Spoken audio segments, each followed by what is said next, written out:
Red coral is a marine organism that grows extremely slowly and can take decades to form a large colony. Since ancient times, it has been used in jewelry because of its striking color and glossy, hard texture. According to UN estimates, its value can exceed $5,000 per kilogram. Maria Salomidi explained to Euronews why the illegal trade in this precious marine organism can be so lucrative. Αυτό το οποίο είναι πολύ ιδιαίτερο σχετικά με το κόκκινο κοράλι είναι ο ασβεστολιστικός σκελετός του.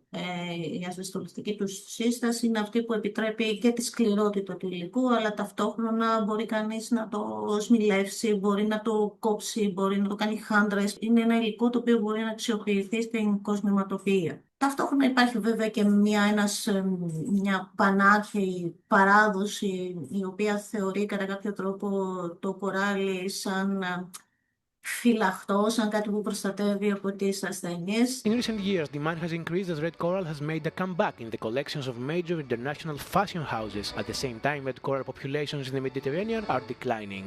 This high value has fueled the parallel legal market center in Italy, which for centuries has been at the heart of Europe's coral processing and trading industry. Ένα πραγματικά μεγάλο κοράλι που μπορεί παρελθόντως να είναι και 100 χρονών ζώο, έτσι.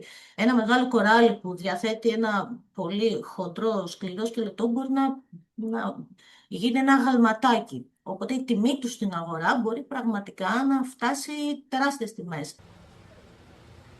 In Greece, Italian nationals were caught harvesting red coral from the seabed off Skopelos with the shipment destined for Italy.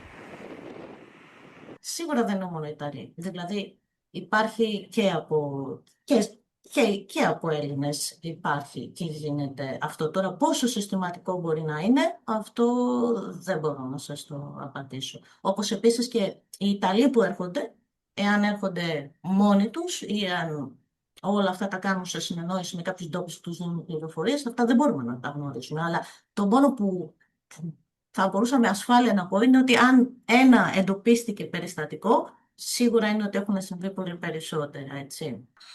Maria Salomidi warns that without a comprehensive mapping of the Greek seabed, it will be impossible to establish an effective mechanism to protect these valuable coral populations.